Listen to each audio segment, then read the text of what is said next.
Quer começar esse daqui? Porque eu comecei o do Rê, né? Vamos ter uma divisão de responsabilidades de Claro, essa voz que faz tanto sucesso, vamos começar com ela, né? Vamos. Olá, eu sou o Bruno de Mauro e eu estou aqui com a... Cíntia Cruz. Cíntia, qual é o tema do Corajosamente de hoje? Hoje a gente vai falar sobre mentiras. O que elas podem trazer pra gente de bom e de ruim. E quais são os impactos? Somos todos mentirosos ou não?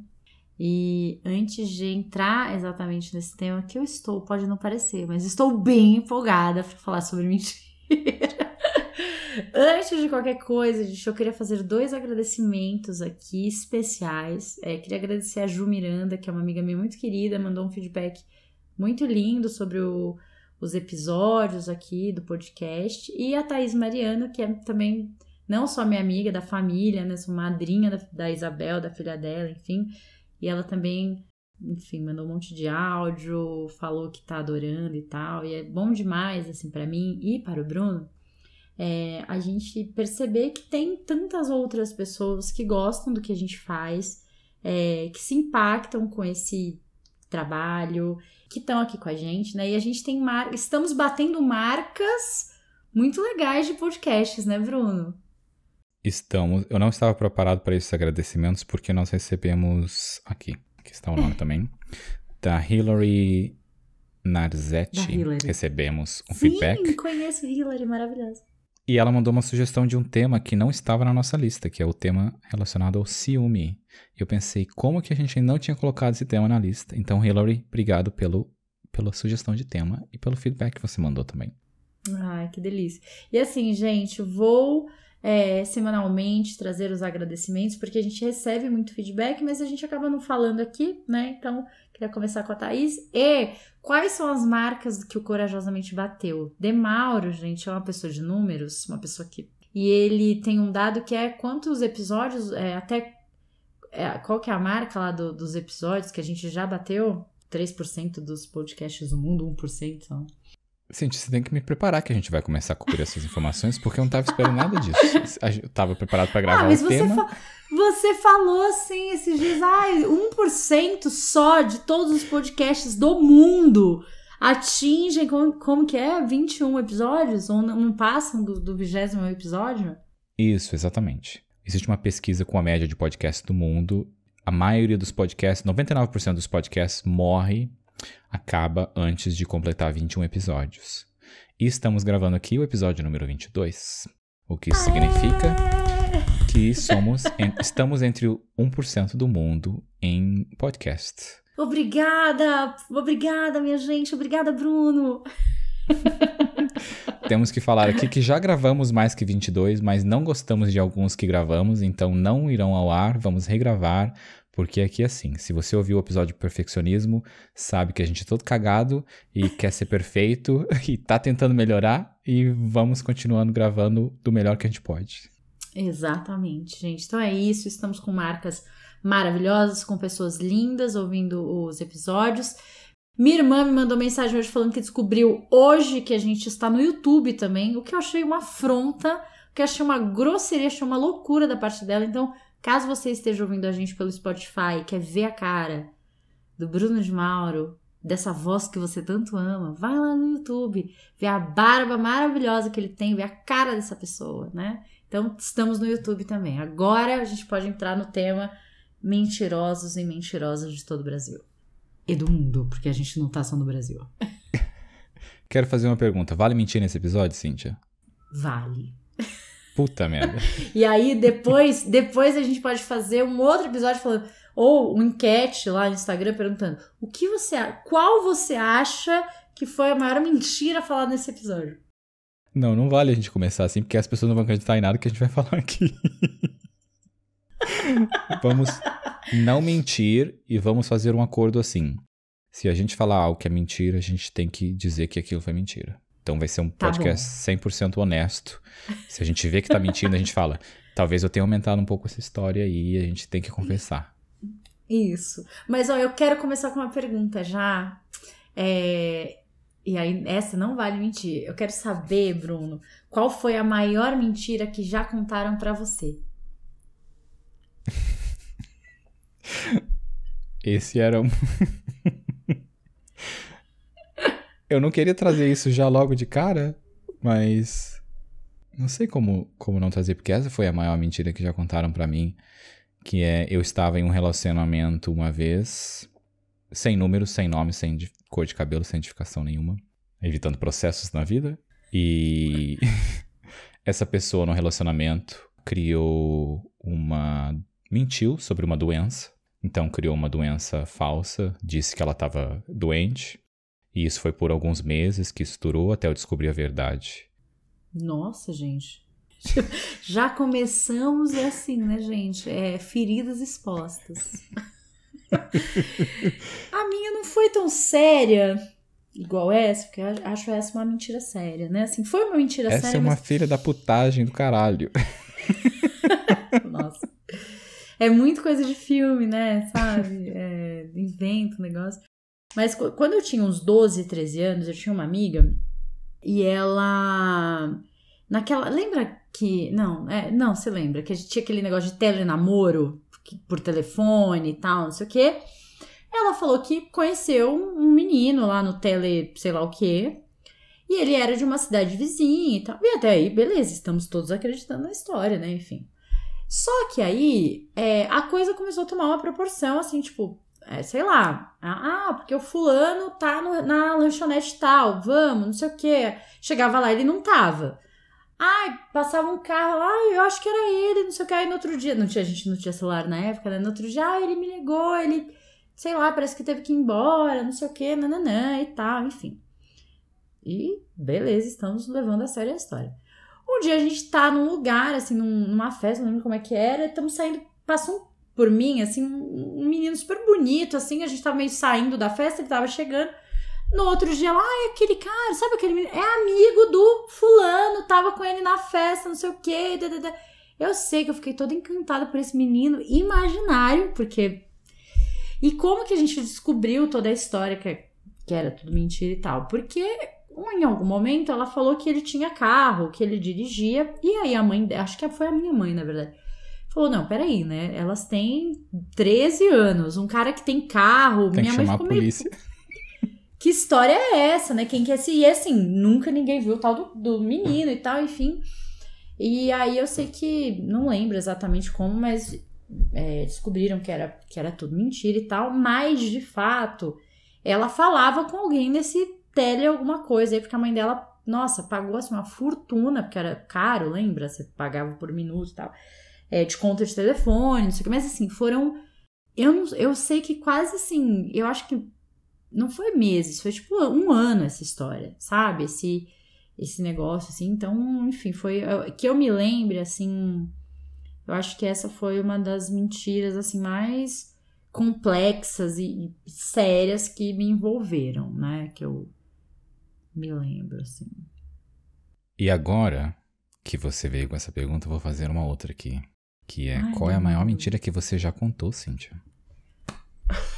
Toma na sua cara. Não vou ser desmascarada por todo o Brasil nesse episódio, Devalra. Meu Deus, a maior mentira que eu já contei. E que você pode contar num programa que vai pra internet. Ô Bruno, eu lembro de uma mentira que o meu irmão inventou, que eu achei tão genial. Antes da gente morar no interior, a gente morou um tempo em São Vicente, né, aqui no litoral de São Paulo. E lá, quando a gente mudou, rua nova, amigo novo e tal, ele inventou que a gente criava um golfinho, que o nosso animal de estimação era um golfinho. E aí, uma vez, não sei lá, um dos meninos lá, das crianças lá, porque o meu irmão tem 4 anos de diferença, né? Então eu acho que nessa época, foi meio nessa fase, eu devia ter uns 14, 15 anos e ele tinha 10. Então ele inventou para as crianças da rua lá que ele brincava que ele tinha um golfinho na outra cidade que a gente morava, que tinha praia e era o animalzinho dele de estimação. Eu acho que eu não sei. Tô tentando lembrar, Bruno, uma mentira. Porque você tá me enrolando, essa mentira é do seu irmão, não é sua. Mas assim, eu lembro não sei se foi a maior mentira que eu já contei e vai entrar meio naquela coisa mentira e omissão, sabe? Mas eu acho que foi uma mentira que, eu carreguei por um tempão e tal, que foi meu primeiro beijo. O meu primeiro beijo foi com um amigo meu da época, não posso citar nomes, né? Inclusive, depois de se assumiu gay, né? Depois de mais adulto e tal, enfim. Mas meu primeiro beijo foi com ele. Só que ele era, tipo, amigo, assim, de frequentar a minha casa. A gente, sei lá, deu o primeiro beijo porque, tipo, já que tem que dar esse raio desse primeiro beijo, que seja com você, que não era que a gente se gostava, nada disso. Só que ele frequentava a minha casa e tal, então eu... Pessoa que você tinha carinho por. Isso. Só que eu fiquei com medo de contar pra minha mãe e dela achar, sei lá, que a gente tava ficando. Grávida. Que a gente... exatamente. Tava engravidou do fulano aqui que frequenta a minha casa. Então eu não contei pra minha mãe e, nossa, por muito tempo isso me deixava assim... E aí, quando eu fiquei, depois, acho que com o segundo menino que eu fiquei, ela ficou sabendo. E aí, ela, foi o seu primeiro beijo? Eu falei que foi. E essa mentira pra mãe, gente, pra mim, é uma coisa, assim, muito difícil. Então, eu não sei se foi a maior, provavelmente teve alguma maior que essa, mas que eu não vou expor aqui publicamente. Mas essa foi uma que pesou bastante, sabe? Eu fiquei muito tempo, assim... com isso, aí eu acho que em algum momento, depois quando eu já tava mais adulta, eu contei pra minha mãe e tal, mas pesou, assim, esse lance. E agora vamos para o tema, é isso. Não, nós já estamos no tema, eu já quero pegar, então... Eu tô fugindo, assim, de boa da pergunta que eu fiz pra você, não vai voltar pra mim, é isso? Não sei, você quer falar sobre alguma mentira não, eu acho que você já contou? Eu acho que temos direitos... queremos... Não. Quando eu fiz a pergunta, eu imediatamente fiquei pensando, que merda será que eu tenho que dizer aqui que eu lembre de uma mentira que eu contei? Mas o direito somos iguais aqui, Cíntia. Então, se você se fode, eu tenho que me fuder e vice-versa. Tá, já revelei aqui mentira de família, agora você trate de... eu não tenho irmão, então eu não preciso usar meu irmão como uma desculpa pra fugir da pergunta, como você tentou. E eu acho que a minha... É uma pergunta que não é simples, porque eu acho que tem várias mentiras que a gente conta na vida, ainda mais quando é mais novo, né? A gente vai também entrar nesse assunto. Mas eu acho que o que mais fez parte da minha vida e que mais me marcou assim, eu acho que foi sobre a perda da virgindade. Porque eu perdi minha virgindade, eu tinha 21 anos, só que ninguém sabia. Nem a pessoa com que eu perdi a virgindade sabia que eu era virgem. E amigos antes eu falava que já tinha perdido a virgindade antes. E era muito como uma pressão social de que eu tinha 21 e não podia ser virgem ainda. E eu era muito tímido e essa era parte de mim. Também vamos falar sobre isso, como eu usava essa mentira para me proteger. Mas foi essa uma das mentiras que levou anos, porque mesmo depois que eu já tinha passado de 21, eu acho que quando as pessoas perguntavam, eu falava, sei lá, 16, 17 anos na época, sei lá que idade que eu falava, até quando eu decidi simplesmente assumir que foi com 21 e qual era o problema de ter sido com 21, sabe? Mas é uma pressão social que eu senti ali e o medo de assumir que eu tinha perdido a virgindade com 21 anos. Que engraçado, né? Você mentiu sobre sua primeira vez e eu menti sobre meu primeiro beijo. É isso.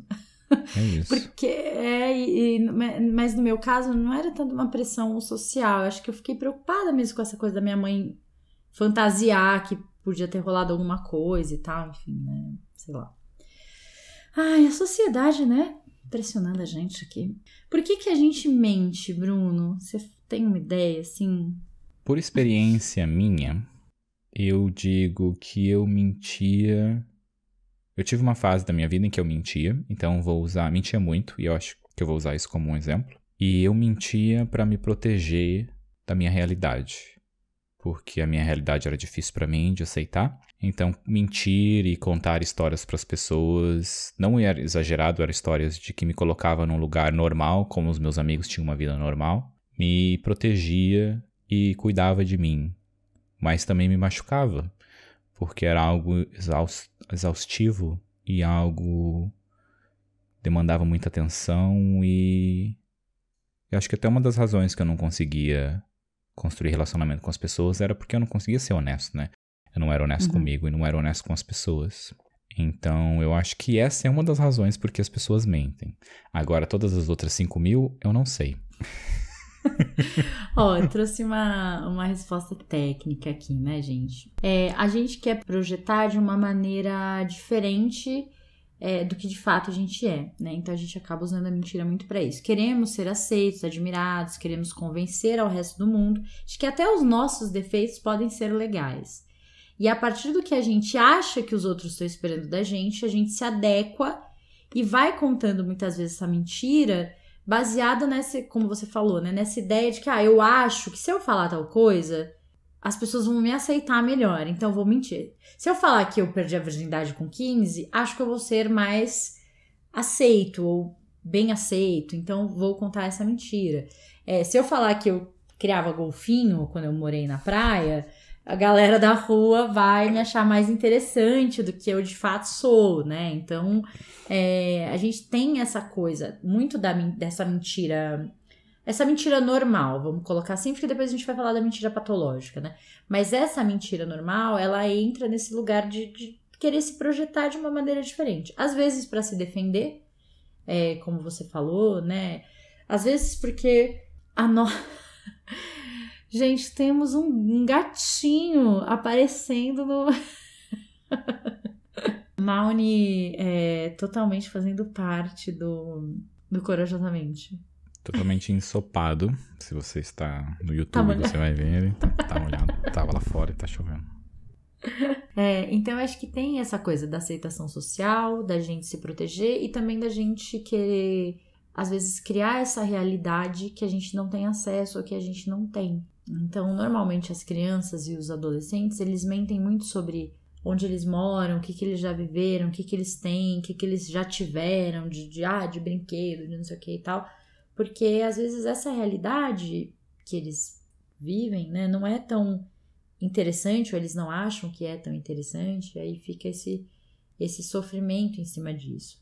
E eu acho que isso faz a gente pensar também nessas mentiras necessárias, né? Como ferramenta pra gente... Você tá falando da gente, mas eu tenho uma coisa também das mentiras pra proteger os outros, né? Sabe quando a gente quer poupar as outras pessoas de algumas coisas? Então, sei lá, encontro o ex-namorado na rua e aí, você tá namorando? Você, não! Tipo, não vou contar agora que não vai ficar mal, vai ficar chateado, ou alguma coisa assim, né? Cortei o cabelo, sei lá, a pessoa, nossa, tá lindo, mesmo achando que não tá, e tudo, né? Isso eu acho que são os clássicos. Tô gorda, ficou legal meu cabelo, e essa roupa tá boa, tipo, tá ótima, vamos logo, tipo.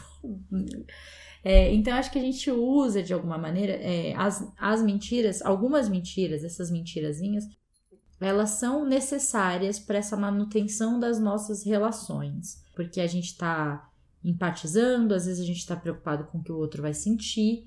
Então, a gente tem mentiras que são socialmente aceitas. Por exemplo, e aí, tudo bem? Tudo bem. E você? Tudo bem. É uma mentira socialmente aceita.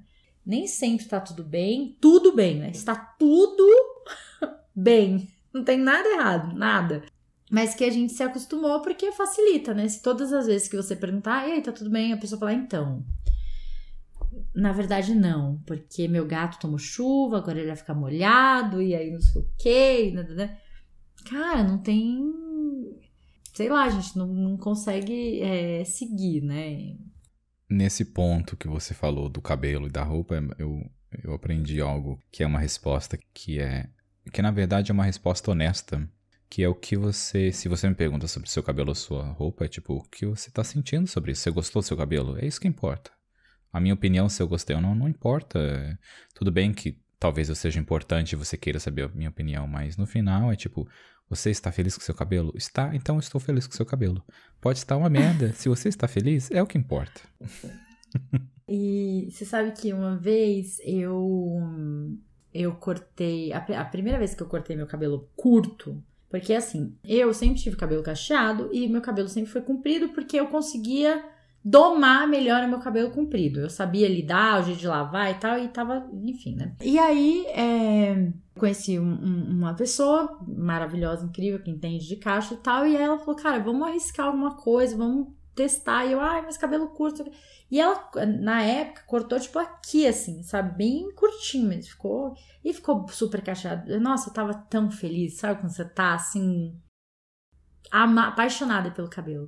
E aí, uma das minhas amigas, uma das pessoas mais próximas que eu tinha na época, tipo, quando eu cheguei, assim, que foi a primeira vez que ela me viu, ela já tinha visto postagem e tal.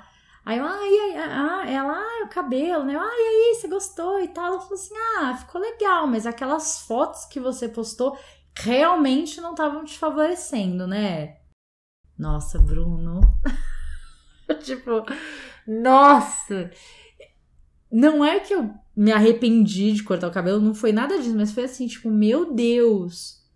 Por que isso? Pra que isso, sabe? Pra que falar uma coisa dessa, assim, né? Enfim, então, por mais que a gente esteja à vontade nas roupas que a gente tá, com o cabelo que a gente tem, eu acho que as pessoas que a gente gosta, quem tá por perto, a opinião dessas pessoas, é muito importante. A gente pergunta e quer saber porque pra gente é importante. E eu acho que também existem, se você odiou o cabelo da pessoa e tal, né? Também existem outras maneiras de falar sobre isso, né? Enfim, eu acho que às vezes a gente tem que tomar um pouco mais de cuidado, né? Eu acho que eu não tive, assim, muito contato com a mentira na minha adolescência, infância e tal, porque eu sempre tive muito medo de ser descoberta e de decepcionar as pessoas e tal. Então, eu sempre tive muita dificuldade de mentir pra minha mãe, tanto que eu trouxe o exemplo, né, de nossa, como pra mim foi difícil sustentar essa mentira. Não que ela me perguntasse todos os dias, nossa, e aí, mas o seu primeiro beijo foi com fulano mesmo? Não é isso, só que na minha cabeça eu sabia que eu tinha mentido sobre uma coisa que eu achava que era importante, né? Então, eu mentia, assim, muito pouco, eu não tinha essa coisa de matar a aula, falar que ia pra um lugar e ia pra outro. Eu nunca fiquei confortável com essas coisas, assim. Eu acho que o meu medo da humilhação social, ele era maior do que de querer ser aceito, tá? Então eu morri de medo de inventar alguma coisa pro meu grupo de amigos, tá? E depois esquecer, me perder naquela mentira. Nossa, eu acho que era o meu maior pânico, assim. Então não inventava, tipo... Eu acho que a gente sempre tem esse medo, né, de ser descoberto. E é engraçado como, mesmo quando a gente mente, a dor de ser descoberta é maior do que você mentir. Mas mesmo assim, às vezes a gente corre o risco e mente. Paga o preço. Fica com aquele negócio interno. As pessoas sabem que é mentira, porque eu sei que é mentira. E fica com aquilo. E quando a gente entra naquele jogo de que omitir é diferente de mentir? Já aconteceu com você, sei lá, em algum relacionamento e tal, você fala, mas você mentiu sobre isso, a pessoa fala, não, eu não menti, eu omiti. Eu só não te falei naquele momento. Você acha que vale como não mentira ou tá ali é quase que a mesma coisa? O efeito que gera em você, né? Eu não lembro em relacionamento de ter tido muito esse exemplo de omitir coisas. Eu acho que os meus relacionamentos, eu fui mais aberto a não omitir as coisas. Eu não lembro de nenhum exemplo que me marque. Porque quando você estava fazendo essa pergunta, na verdade eu lembro disso no trabalho. De omitir mais coisas, por exemplo, do meu time, de pessoas que eu sou gerente, por informações que vão desmotivar a pessoa, ou que vão causar estresse, ou alguma coisa desnecessária. Então eu omito até o momento em que a pessoa precisa saber de que aquilo está acontecendo, ou que vai acontecer. Mas eu acabo sempre dizendo para a pessoa de que eu já sabia sobre isso e só não podia ter te contado antes, ou não quis te ter contado antes, ou algo assim. Eu acho que eu fui ao extremo do como eu era... Eu menti muito antes para me proteger. Eu criei o oposto, que é tentar não mentir mais. Sabe, tentar buscar ser honesto comigo e honesto com as outras pessoas. Não de uma forma que machuque, mas de uma forma de... É mais fácil dizer o que está acontecendo e o que eu estou sentindo logo, porque essa é uma forma que eu tenho de resolver problema. Que é algo que eu gosto, sabe? Eu gosto de resolver problema e acho que pra gente resolver problema, a gente tem que, o mais rápido possível, aceitar de que o problema existe, o que está causando aquele problema, e a gente consegue, então, decidir caminhos ou só aceitar que aquilo vai continuar acontecendo e tal. Então, talvez eu tenha ido por extremos. Preciso, aí um tópico, trazer na minha terapia, de entender esse lado, se eu criei uma repulsa por mentira. E tanto eu lembro em relacionamentos, uma das coisas que eu mais valorizo é a honestidade da pessoa, sabe? É a pessoa ser honesta sobre o que ela sente, sobre o que ela tá sentindo, sobre as coisas que estão acontecendo na vida dela. E acho que talvez por isso também esse exemplo que eu trouxe de ter tido uma mentira num relacionamento tenha sido algo que me machuca muito mais do que só a mentira, por sempre querer a verdade, sabe? Olhar pela verdade. Eu acho que a gente tá falando aqui, né, do porquê que a gente mente e tal, enfim, mas também tem o impacto da mentira na outra pessoa. A mentira, você precisa do outro para que a mentira exista, né? Assim, você vai contar aquilo para alguém e tal. Se bem que tem gente que mente para si mesmo, mas enfim, podemos falar daqui a pouco sobre isso. E eu acho que essa questão da omissão, mentir ou omitir, eu acho ela muito dúbia, porque o efeito no outro é praticamente o mesmo. Então, sei lá, por exemplo, você descobre que... É que eu acho que isso pra você não seria um problema, mas, por exemplo, você descobre que a sua atual namorada ou esposa, sei lá o quê, ela teve um relacionamento de 2 anos com o melhor amigo dela, quase casaram, ficaram noivos, não sei o quê, mas ela nunca te contou isso. E aí você descobre, sei lá, num jantar, sabe? Ai, nossa, porque na época que o fulano e fulano namorava, você tipo, não, oi, como é que é?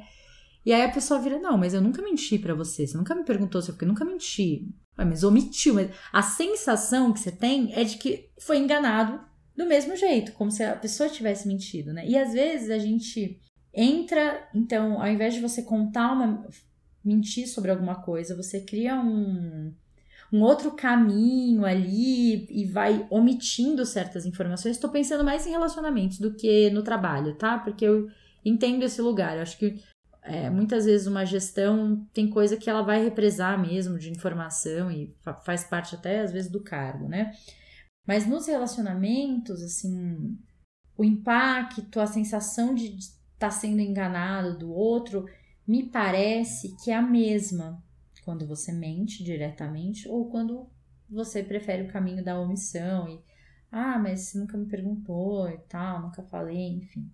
Nesse exemplo que você deu, eu sinto que entra nessa mesma categoria mesmo, de mentira. Essa omissão tem o mesmo peso de uma mentira, porque é algo que é importante de ser dito, né, compartilhado. Não entra como obrigação, entra como um relacionamento que você teve com alguém que representou algo na sua vida e eu, como alguém na sua vida hoje, gostaria de saber, porque eu quero saber das coisas que você viveu e experiências que você teve. Então, você não me contar algo disso, realmente eu classifico na mesma coisa de como uma mentira nessa omissão em si. É porque quando você fez essa pergunta, eu acho que o que vem mais na minha cabeça seria exemplos de coisas banais, mais pelo lado, sabe, da omissão, não algo sério, assim... como esse exemplo que você deu. Porque, sim, é uma coisa séria de você não contar com quantas pessoas você se relacionou, não em número, mas em questão de relacionamentos longos e...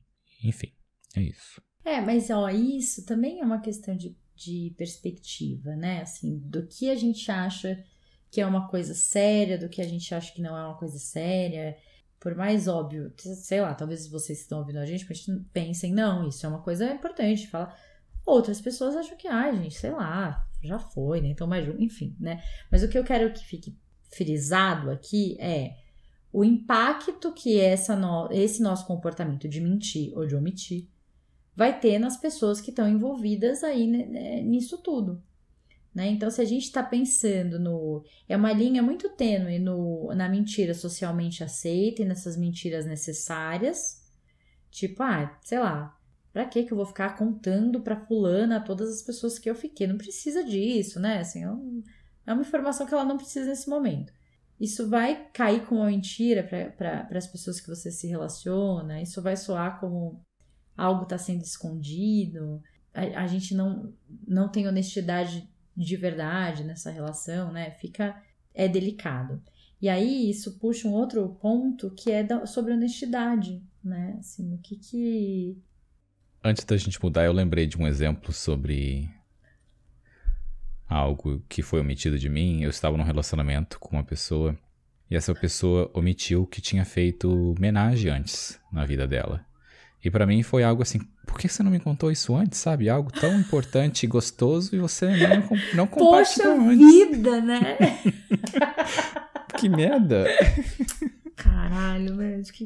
Ai, não, eu não menti, eu só omiti, que eu já peguei pessoas maravilhosas ao mesmo tempo. Porra! Ai, meu Deus. E aí, enfim, já pegando esse gancho, né, em relação à honestidade, assim. E aí você acha que essa pessoa não foi honesta com você? Você ficou com essa sensação de que a honestidade, que pra você é tão importante no relacionamento, nesse caso ela foi ferida de alguma maneira? Nesse exemplo que eu usei, sim, porque eu já tinha falado pra essa pessoa das minhas experiências no mesmo assunto.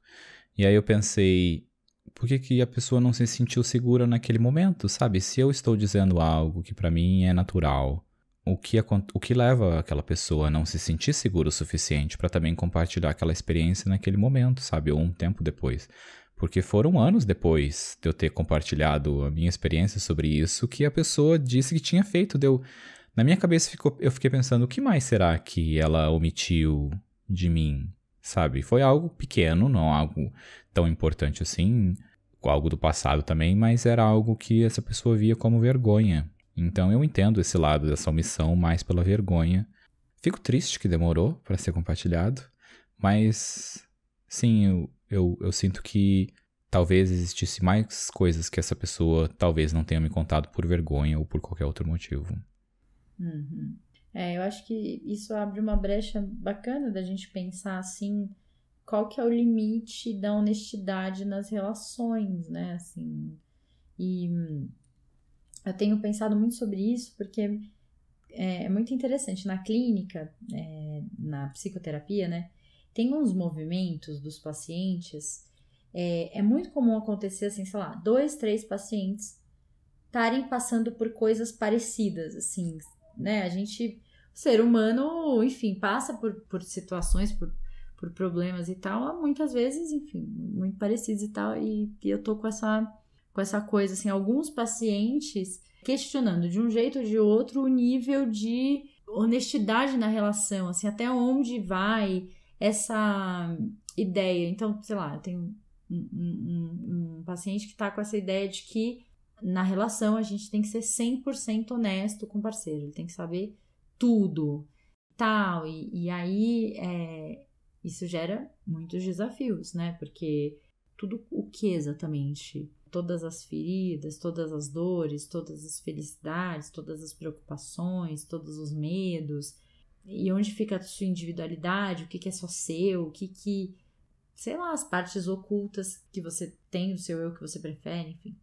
Já tenho outro caso de uma outra paciente que já acha que sim, tem que ter partes ocultas, mas quais? O que o outro não precisa saber? Enfim, nossa, eu acho que isso, assim, é uma discussão que dá muito pano para manga e eu acho que cada casal precisa achar a sua régua aí do nível de honestidade, né? Eu tô assistindo Succession, de tanto Caio me infernizar, né?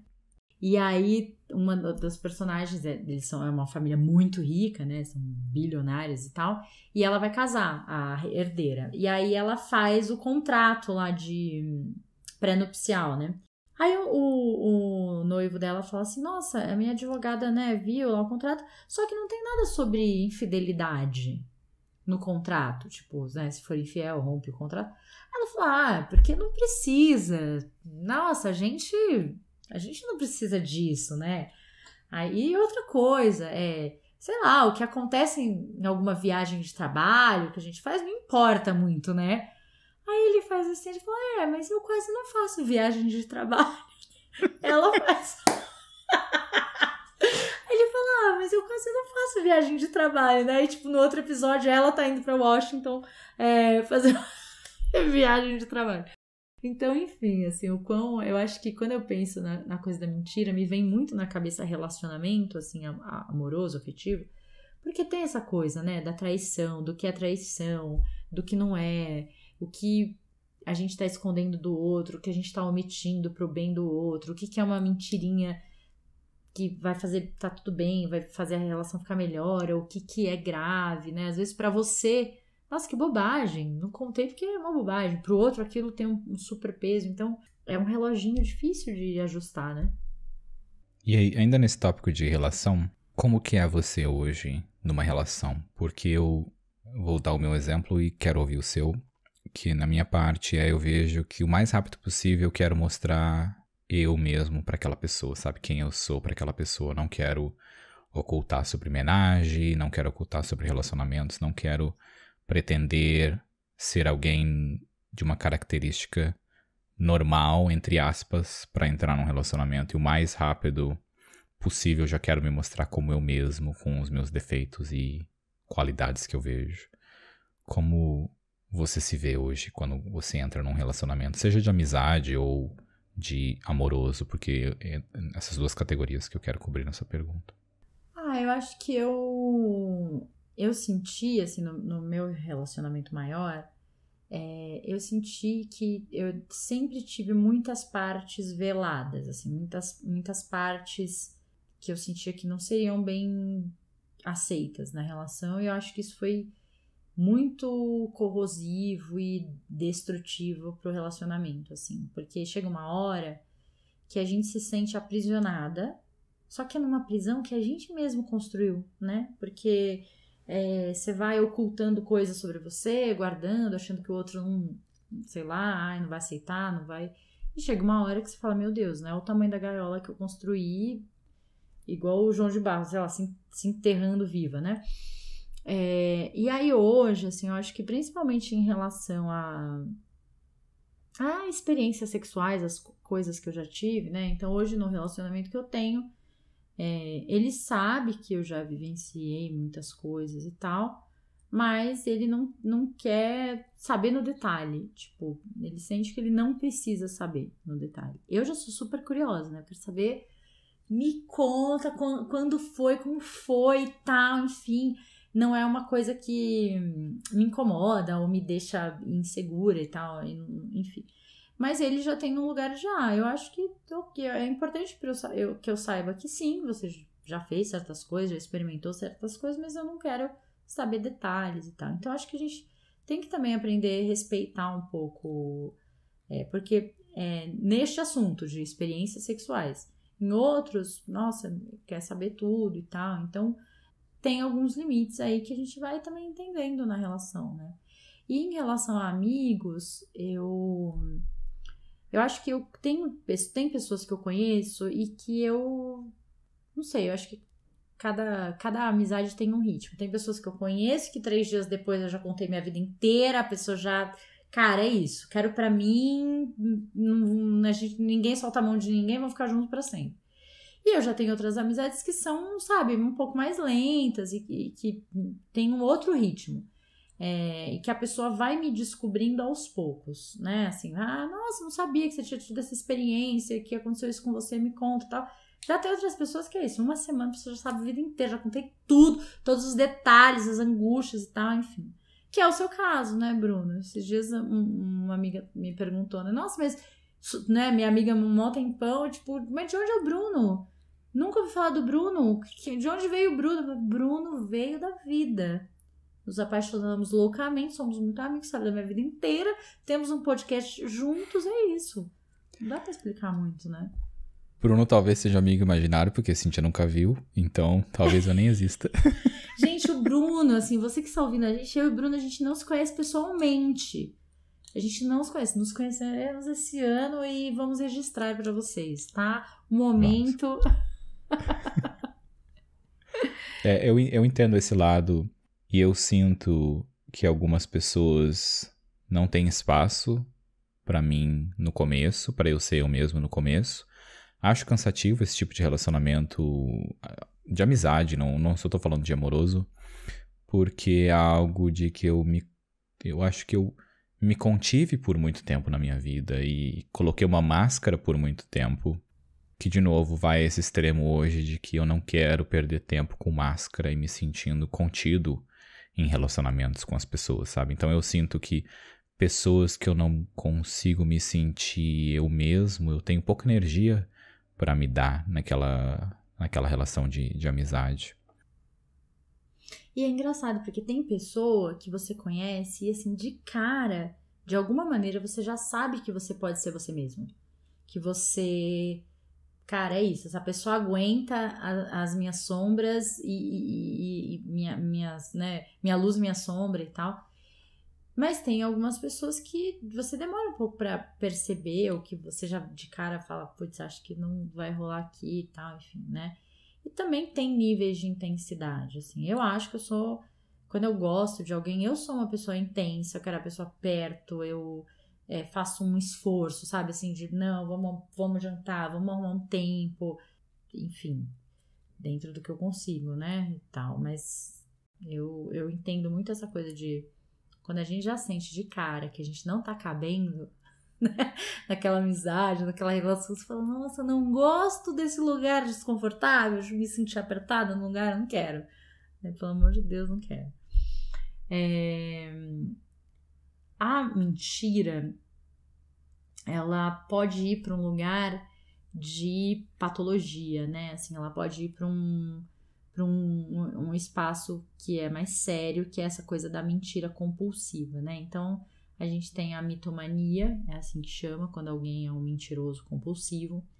E aí eu queria contar um negócio, eu lembrei hoje, quando eu tava fazendo as anotações aqui pra gente gravar, tem um caso muito famoso no Brasil, que é o caso do Marcelo Nascimento da Rocha, que é do filme, do livro Vips. Não sei se você já assistiu, enfim. O Marcelo, ele é um mitomaníaco e ele O cara da Gol?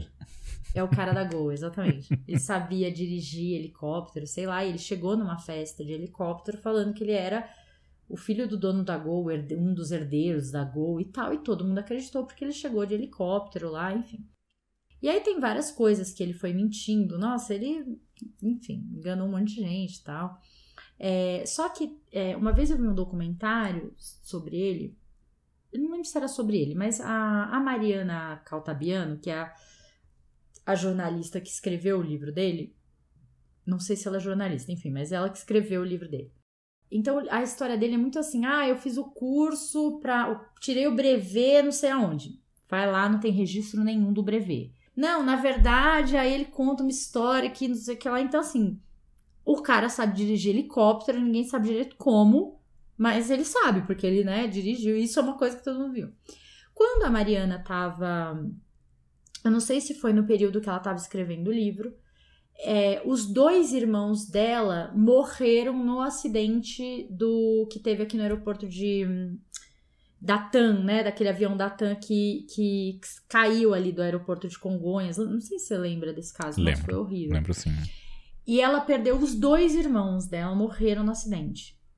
E foi bem, acho que na época que ela estava escrevendo, não sei como é que é tal, ou ela se correspondia com ele para escrever o livro, e aí ele falou para ela, ele falou, eu tenho certeza, pede para os advogados, né, a família, enfim, tava, imagina, né, perderam, acabou com a vida do pai, né, assim, perdeu os 2 filhos e tal, e aí ele falou, eu tenho certeza absoluta que se levantar tal coisa e tal coisa, o problema deve ter sido esse.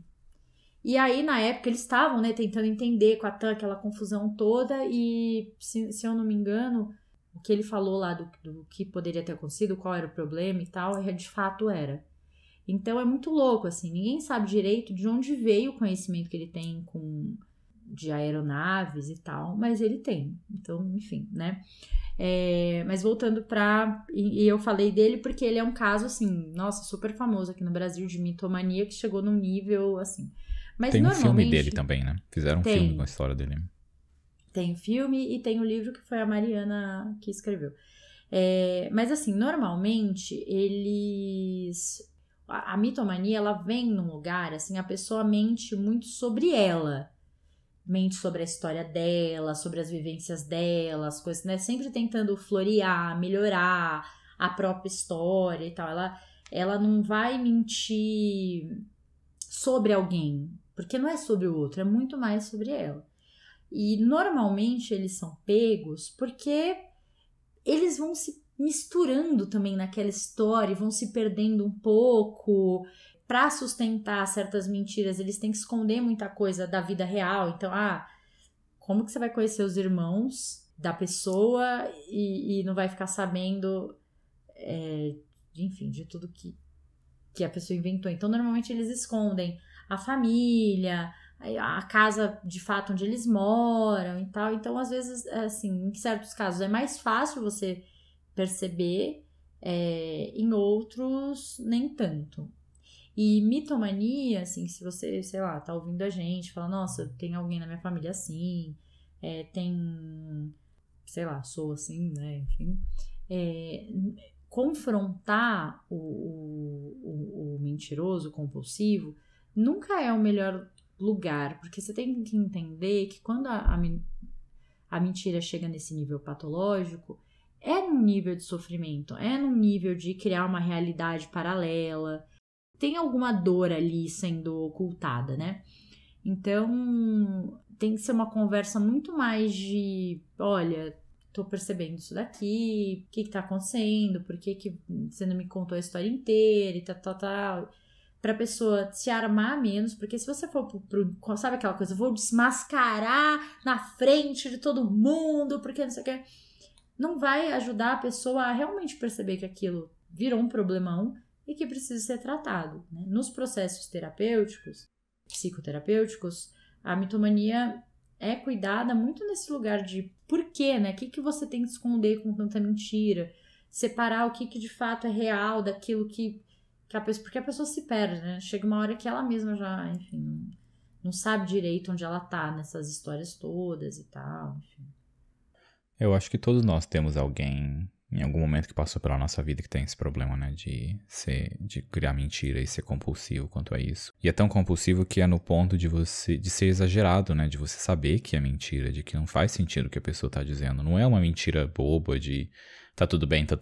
É uma mentira mais de, tipo, eu sou filho da dono da companhia aérea Y e que maluquice, e que local disse ir. Aquelas coisas, tipo assim, porque eu nasci em tal lugar e meu avô era muito rico, a gente morava num castelo, não era nem mais uma mansão, de tão grande que era. Aí você fala, sabe? Tipo, peraí, E aí a pessoa, sei lá, sabe? Você vai pegando, assim, que as coisas não vão fazendo muito sentido e tal.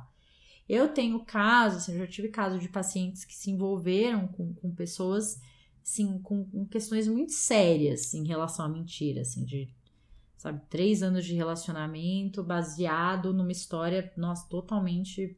E que gera, assim, nesse caso, como ela estava envolvida diretamente, porque ela ficou noiva dessa pessoa e tudo, gerou muito sofrimento, assim, muito sofrimento. Porque é isso, né? Ela se relacionou com uma pessoa durante, acho que foram 2 anos, que ela de fato não fazia a menor ideia quem era, porque quase tudo que ele falou foi baseado em mentiras e tal, né? E aí o problema é que ele, enfim, a mentira dele levou ele para ele teve problemas judiciais mesmo, enfim, foi bem sério, assim. Mas eu acho que eu fiquei lembrando, assim, quando eu penso na mitomania, eu lembro da história do Pinóquio, e eu lembro que o meu avô sempre contava uma história, eu acho que eu já falei isso aqui no podcast, eu tô tendo um déjà vu, que era a história, meu avô foi criado em Portugal, né, assim, ele veio pro Brasil pequeno, e naquela época dele, todo mundo da família, não só as crianças, né, sempre alguém fazia ronda para cuidar das ovelhas à noite, enquanto elas estavam meio pastando ali e tal, para os lobos não caçarem mesmo, né, as ovelhas e tal.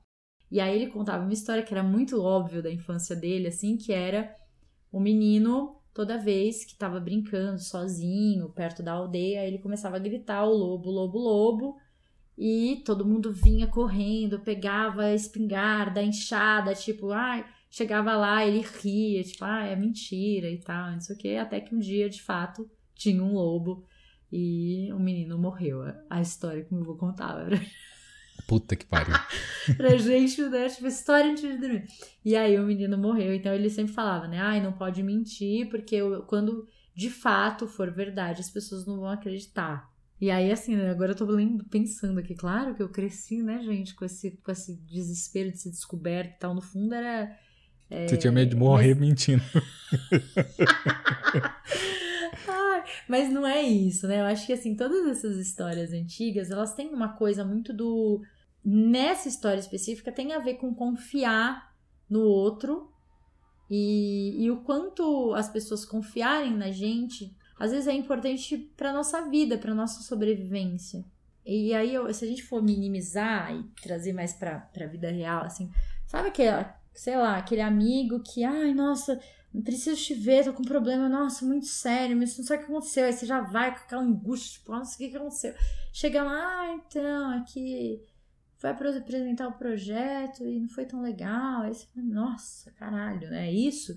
Aí chega uma hora que você já não consegue mais acreditar se a pessoa realmente tá mal, se ela tá nas fanfics dela lá e tal. Então eu trago, não sei, essa história do lobo. Trazendo aqui pra vida real, acho que vai mais pra esse lugar, assim, né? E nesse assunto sobre mentira, o que eu trouxe no começo, falando sobre eu mentir, eu não acho que eu entrava nesse nível patológico, porque eu não mentia sobre tudo, eu mentia sobre algumas coisas, e essa mentira era nesse sentido que eu sentia de proteção pelo lado de, por exemplo, eu morava numa casa que eu achava super feia, tinha vergonha de morar naquele lugar, e...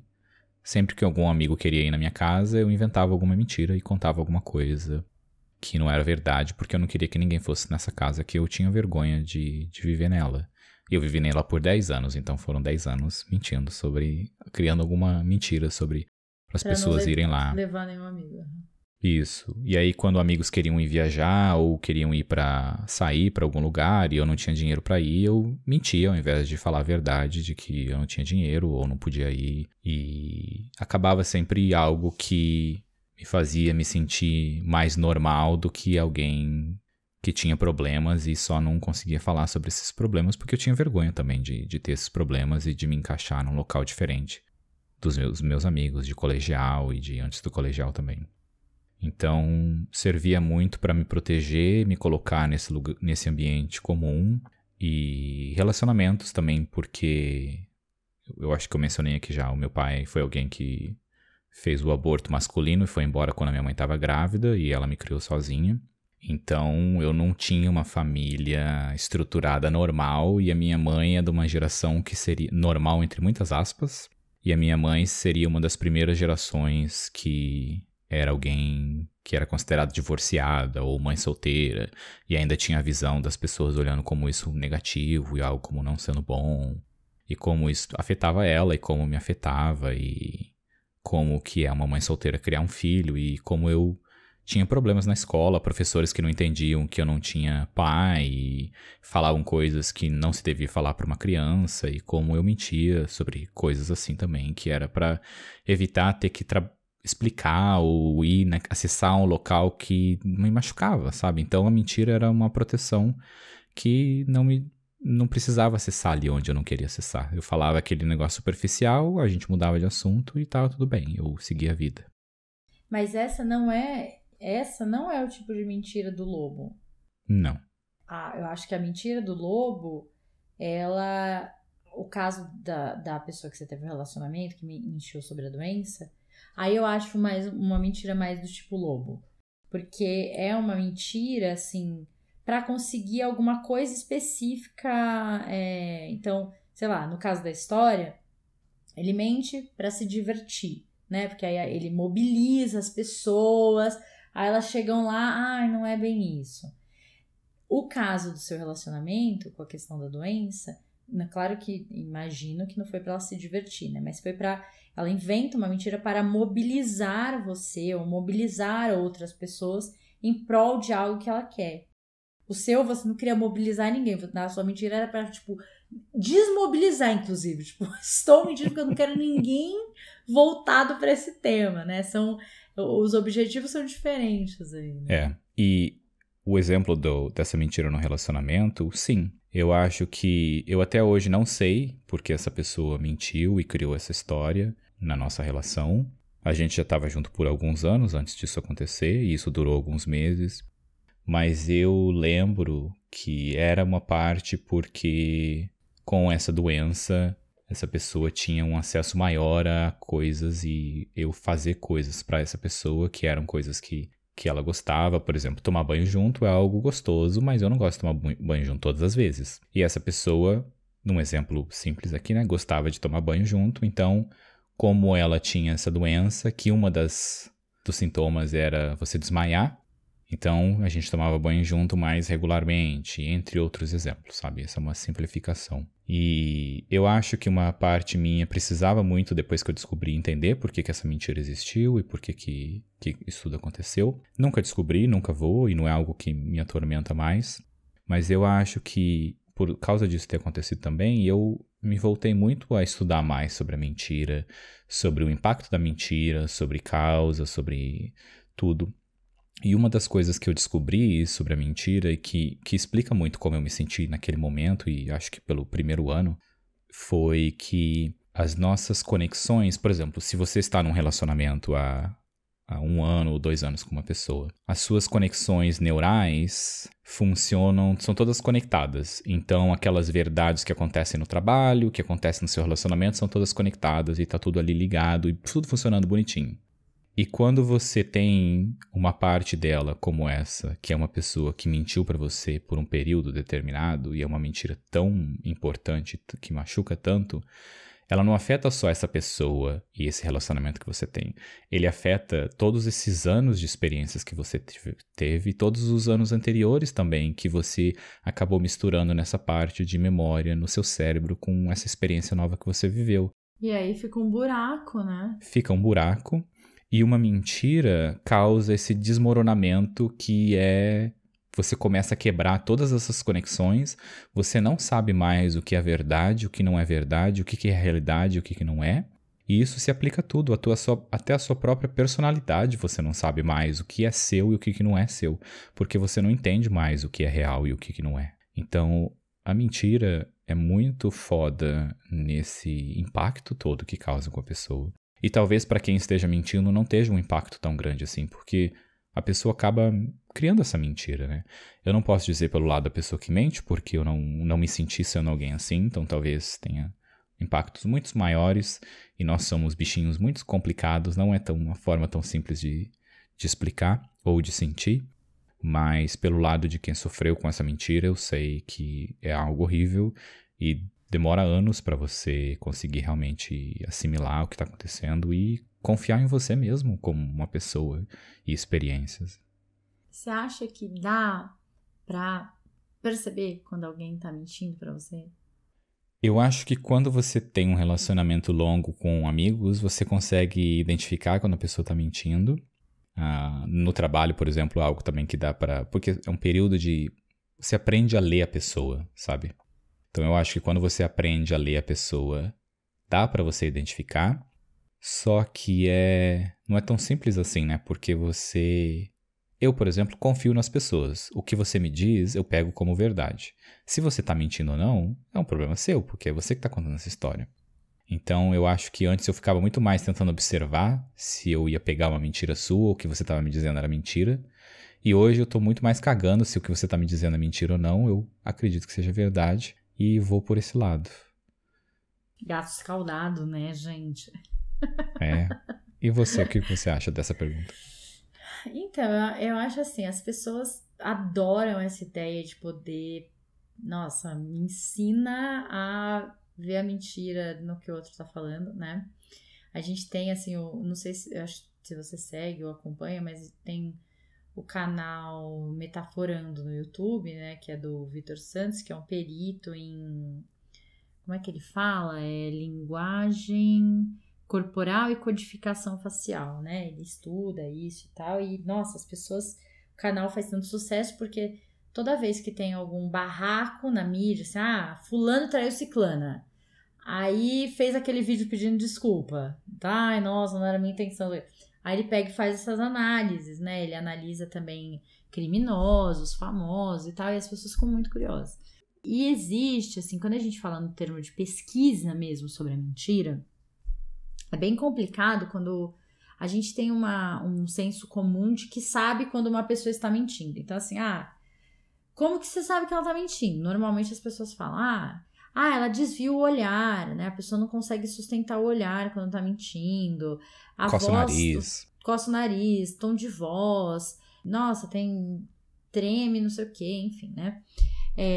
Só que aí, o que acontece? Tem mais de, sei lá, 100 artigos nessa linha para tentar ver se a pessoa, quando ela tá indo atrás desses cacoetes populares, né, assim, ela consegue de fato perceber a mentira e tal, e não consegue.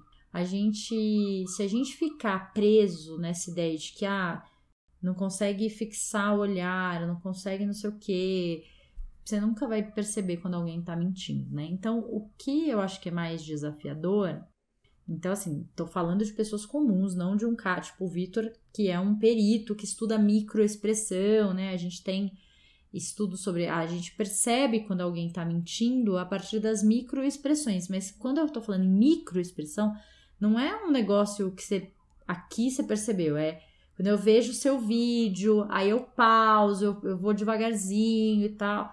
Não é tão assim, é que ele é muito treinado, né? Mas o que acontece? Essa coisa da gente percebendo o padrão do outro, tecnicamente a gente chama de calibragem. Então, por exemplo, quando você vai depor na polícia, ou quando você vai passar aquela máquina da mentira, sabe? Detector. Esqueci o nome. Isso. Detector de polígrafo. Mentiras, polígrafo e tal. Todos eles têm um momento de calibragem. O que é a calibragem? É onde você mora? Na rua tal, tal, tal, tal. Com quantos anos você entrou na escola? Né? Vai calibrando. E quando uma pergunta confortável, pergunta desconfortável, como o corpo dela reage, o coração, batimento, né, cardíaco, respiração, calor da pele, enfim. E aí, a partir dessa calibragem é que depois, nas perguntas mais cruciais para o interrogatório, elas são feitas. A gente percebe que as pessoas que a gente gosta estão mentindo, que a gente tem contato e tal, porque a gente calibra as pessoas o tempo inteiro sem se dar conta.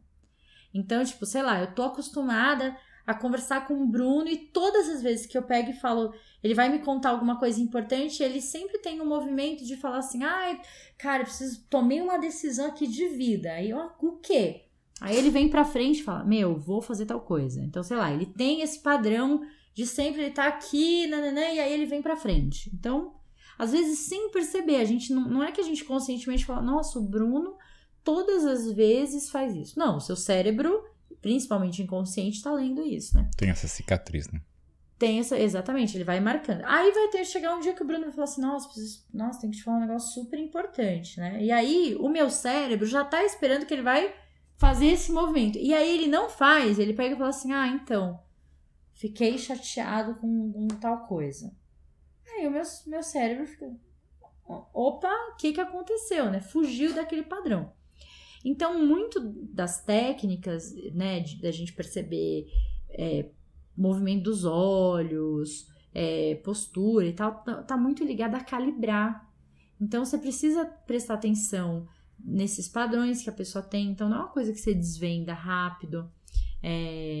Sei lá, no caso da mitomania ou dessas coisas mais assim, é mais difícil de perceber porque normalmente você conhece a pessoa já mentindo. Ela já tem um padrão de mentira, né? Mas assim, algumas dicas, sei lá, é que quando a gente está conscientemente mentindo, tipo, você vem me contar uma fofoca que eu já sei e eu não posso te falar que eu já sei. A gente tende a segurar mais a expressão, assim, como a expressão não é natural, não é autêntica, a gente tá meio dando uma forçada, então a gente tende a sustentar mais. Digamos que, sei lá, se você me fala assim, você sabia que o fulano traiu a ciclana? Se eu fico surpresa de verdade, eu vou fazer, meu Deus, eu não acredito. Só que o meu é rapidinho, sabe? Ele dura milésimos de segundo. Quando eu tenho que me fazer, eu falo, não acredito. Eu sustento mais, sabe? Só que, gente, é tão sutil, é muito difícil da gente perceber, né? E tem uma outra coisa também que os especialistas olham bastante, é a simetria da expressão. Então, assim, quando eu dou um sorriso verdadeiro, quando eu tô, e tal, é muito mais simétrico, sabe? O quanto o meu olho fecha, o tamanho do sorriso e tal. De novo, calibrando, né? Tem gente que quando sorri, um olhinho tá mais fechadinho que o outro, enfim. Agora, quando a gente tá mentindo, a tendência da expressão, ou quando essa expressão, às vezes não é mentira, né? Mas a expressão não é autêntica, não é natural, ela tende a ser assimétrica. Sabe aquele sorrisinho meio de um lado só, ou aquele sorriso que, né, sempre fica meio... Então tem uma questão da simetria. Mas é muito, assim, é muito sutil e tem que ter muito treino pra gente pegar. Então, eu sei que a gente quer controlar o mundo, a gente quer jamais na vida ser enganado e tal, mas não tem jeito. Se alguém quiser te enganar de verdade, ela vai. Ela vai. Você falando sobre isso me fez lembrar, eu gostava muito da série que chamava Light to Me. Light to Me. Isso. Assim. Série merda, a maioria das coisas que mostra lá é mentira. Quer dizer, o entretenimento é legal, mas não é verdade. E eu acho que era uma época que eu era muito fissurado nisso de tentar pegar quando alguém tava mentindo, o que era verdade e o que não era. Mas eu vejo que fazer terapia me colocou na direção de foda-se se a pessoa tá mentindo, eu falo a minha verdade. Falar a verdade me economiza muita energia, me economiza muito tempo. Já não preciso lembrar o que eu falei, porque eu falo o que é verdade, o que é meu. E economiza tempo, porque se a outra pessoa gosta ou não gosta, já é algo que acontece ali, a pessoa já demonstra aquilo ou não. Busquem se relacionar com pessoas sinceras que são honestas para elas mesmas. Eu acho que é o mais importante, porque quem é honesto para ele mesmo vai ser honesto com outra pessoa e te economiza tanto tempo, tanta energia, tanta dor de cabeça economizada. É a vida simplificada. Se a vida simples é pessoas que são honestas, é isso. Mas, ó, o Light to Me é tudo baseado na teoria de microexpressões do Paul Ekman, né? Que é uma teoria verdadeira, mas que não acontece naquele nível de ele tá falando com a pessoa e percebendo as microexpressões. Não é assim, né? Normalmente eles gravam o interrogatório, a pessoa falando, a entrevista, e depois eles vão ali fazendo os estudos pela gravação, de tão sutil que é, né? Enfim, a gente caminhou aqui pela intensidade da mentira, né? Então, mentira socialmente aceita, mentirinhas ali que vão, né, tudo bem. Aí a gente foi pra mitomania, a coisa já tá ficando meio patológica, e a gente vai, gente, pra... E quando a mentira, ela é social, né? A coisa que são as fake news, que é o maior câncer da sociedade hoje são as fake news, né? Que é uma mentira criada para validar alguma coisa. Então, sei lá, vou dar um exemplo assim, completamente aleatório, fora do contexto. Um presidente ruim, né, e tal, com uma gestão péssima, enfim, tudo ruim. Aí você fala assim, nossa, mas eu gosto desse presidente. Eu acho que se eu, sei lá, criar aqui uma página falando que ele ganhou um prêmio de melhor gestão na saúde durante a pandemia lá na Croácia, que é uma língua, né, sei lá, e vou jogar isso daqui para validar uma coisa, porque a fake news é isso, né, uma notícia jogada, assim, para validar alguma coisa que eu acredito e aí eu invento aquilo para reforçar. E aí, gente, nós estamos na semana, não sei em que momento você está ouvindo isso, mas de repente, se você estiver ouvindo muito no futuro, você vai olhar para isso, tomara que você olhe para isso e fale, meu Deus, que loucura, né? As pessoas, enfim, davam ouvido a isso. Mas a gente está bem na semana que o nosso atual presidente disse na live lá, né, que ele faz semanalmente, que existem casos de pessoas que tomaram a segunda dose e que estão desenvolvendo HIV porque tomaram a segunda dose.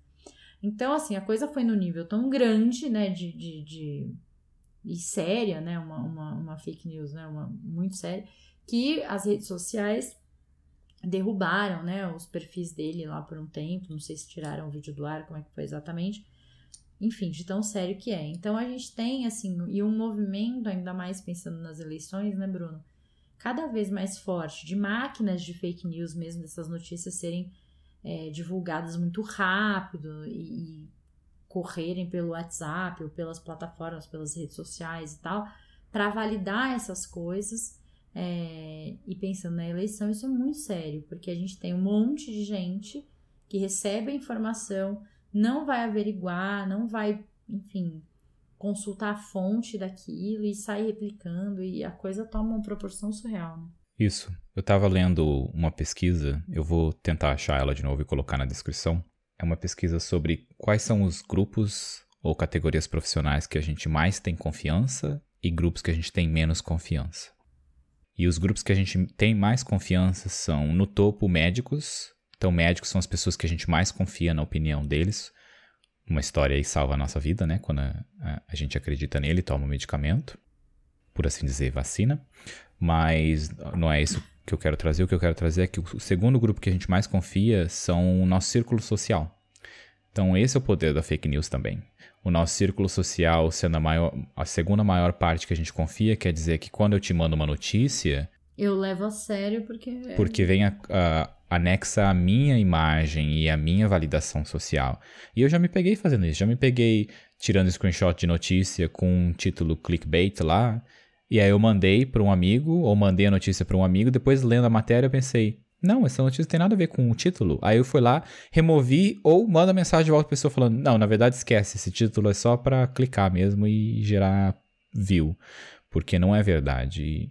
E eu acho que é justamente isso que você disse. Uma das coisas que a gente pode fazer é simplesmente, você recebeu uma notícia, uma imagem, uma coisa assim, entra no Google, digita essa frase e você vai ver essa frase lá, sabe? Ou vai atrás de agências especializadas como aquela Lupa. Vou colocar na descrição, tem um Instagram deles, eles validam, sabe? Esse é o trabalho deles. Eles não têm partido, eles validam notícias falsas e verdadeiras do Lula, do Bolsonaro, de seja quem for. E esse é o trabalho que eles fazem. E a gente precisa de mais empresas assim, validando, sendo apartidários. E propagar essas notícias é crime, né? Se você propaga a notícia assim, você está cometendo um crime. Então é algo muito sério de se fazer, tem que tomar cuidado. Não, e tem níveis também, assim, de fake news que também tá muito na linha de destruir a personalidade de alguém. Então, sabe aquela coisa? Fulano de tal, sei lá, uma celebridade, às vezes não é só com político que acontece, né? Fulano de tal resolve não doar cestas básicas porque acha que criança não... Nossa, aí vira aquele...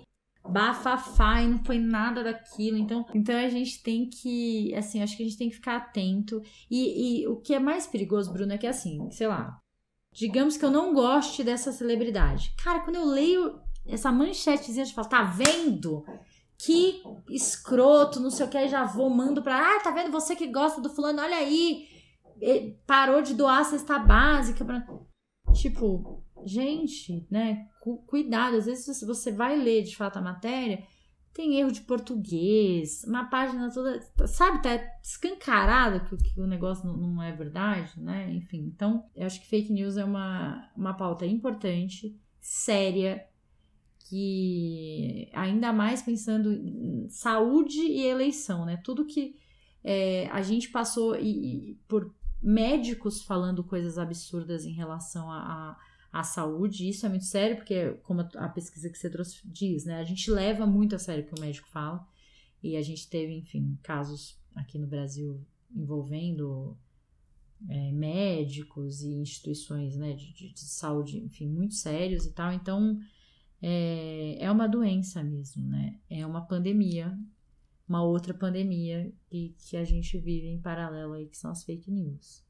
Isso, e quero trazer uma atitude também pra gente lembrar de que eu vi algumas pessoas já apontando isso, que a gente não deve usar fake news pra descrever algo, a gente tem que falar que é mentira mesmo. Porque a gente não tem... Parece que é verdade. Nossa, muito... Quando a gente fala fake news, parece... Sei lá. A gente não tem sentimento anexo a fake news, porque fake news não é uma palavra do nosso vocabulário. É igual falar I love you. Se você fala I love you, que é eu te amo, você pode falar para qualquer pessoa em inglês ou em seja outro idioma que você não está habituado. Quando você diz no seu próprio idioma, aquilo tem uma força e um sentimento que vem das suas entranhas e é muito mais potente. Ai, maravilhoso, Demauro. Faz um podcast comigo. Quando? Vamos começar agora. Quero agora. Faz mais 21 episódios, né? Pra gente bater marcas nunca antes alcançadas nesse país. Tenho dicas, muitas dicas aqui. Vou reforçar a dica do Metaforando no YouTube, o canal do Vitor Santos, que é muito legal, faz as análises lá, acho que a gente descobre algumas coisas interessantes e acho que vale dar uma olhada. Dicas de livros. Estou com um aqui, ó, inclusive, que eu fucei aqui na minha estante, que é esse daqui, que vai falar um pouco sobre como identificar um mentiroso, que é do Dr. David Craig. E vai falar muito mais sobre essa coisa das posturas e tal, mas ele dá um contexto ali, né, e uma base pra gente conseguir calibrar direitinho e tal, é bacana. O Vips, Histórias Reais de um Mentiroso, da Mariana Caltabiano, que é o livro do Vips. Eu ia indicar esse filme também, mas só porque eu só lembrei dele durante o podcast, então não vale. Ele é seu, sim. Eu fiquei pensando em filme, mas é que eu não lembro direito, porque tem o Pegue-me Se For Capaz, que também tem uma linha, né? Esse filme é foda, A gente tá arrasando hoje, né? O Pegue-me Se For... Prenda-me Se For Capaz, eu acho o nome. Estará na descrição, seja o que for. Esse filme é bom, com o DiCaprio, quando ele ainda tava uns 20 e poucos anos, acho. Tem o Light to Me como série, né? Tem o Vips, o filme. Tem o Primeiro Mentiroso, que é um filme muito fofo sobre com mentira, Rick Gervais. É muito bom mesmo. É a primeira vez que... É um mundo que todo mundo só fala a verdade e é a primeira vez que uma pessoa fala mentira e ninguém sabe o que é mentira, e nem ele mesmo sabe. Esse filme é muito foda. Está na Netflix. E, claro, né, o Light to Me, que é a série que é legal de ver, né? A gente fica envolvido ali também, vale, mas não levem tão a sério. O filme do Jim Carrey, O Mentiroso, que é o que eu mais pensei na vida, passava em todas as sessões da tarde do mundo. Que é um clássico da mentira. Mas tem um filme que eu tô olhando minha lista aqui, né, óbvio, que eu não sei se entra nisso, que é o Mr. Nobody, que é o Senhor Ninguém. Sim. O que você acha? Não, eu acho que não. A gente não falou muito sobre mentiras que contamos para nós mesmos, né? Eu acho que a gente pode gravar um outro episódio sobre isso. Mas ele vive essa realidade, né? Assim, então... Mas fica como dica também, porque é um filme muito bom. A gente já falou dele aqui outras vezes, mas eu acho que vale. Eu vou anotar mentiras que contamos para nós mesmos aqui na lista de temas. Gente, eu acho que vale um episódio só sobre isso. Nossa, eu vou contar muitas mentiras que eu conto para mim mesma. Demauro, é isso pro episódio de hoje? É isso, uma pena que está acabando, porque é sempre ótimo te ver. Tanto, né? É mentira ou é verdade? Olha, eu não menti nenhuma vez nesse episódio hoje. Essa é uma verdade junto com todas as outras verdades. Olha só. Maravilhoso. E acho que nos outros também não lembro de ter mentido nos outros episódios. Talvez distorcido uma coisa ou outra. Mas... gente, às vezes a gente distorce porque é uma mentira necessária para que vocês fiquem mais confortáveis. Tá protegendo as pessoas, é isso? E também para não expor, né, algumas pessoas. Então, às vezes a gente tem que dar uma distorcidinha assim, faz parte. Ok? Demauro, beijo, amei, nos vemos semana que vem. Um grande beijo e tchau, tchau. Ai, tem que ter o tchau, tchau, né, gente? Deixa eu parar o negócio aqui. É minha assinatura.